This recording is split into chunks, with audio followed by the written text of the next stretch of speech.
بسم الله والصلاة والسلام على رسول الله. هاي القصيدة أهديها لعمامي الخطلان عشيرة التركي ولعيال الشيخ عبد الكريم البطوس رحمة الله عليه،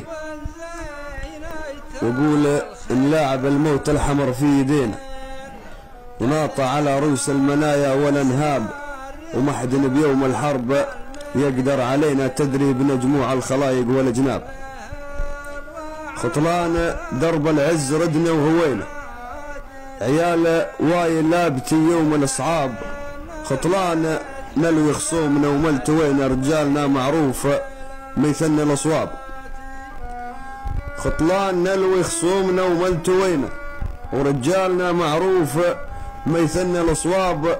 نموت ما نرضى على النفس شينا، ندحم على الصعبات ولا نحسب حساب. بعلم المجد والجود حنا اعتلينا، على ظهور الخيل لواية رقاب. على دروب الطيب حنا مشينا، واللي انتخب طوسان ما ظنتي خاب.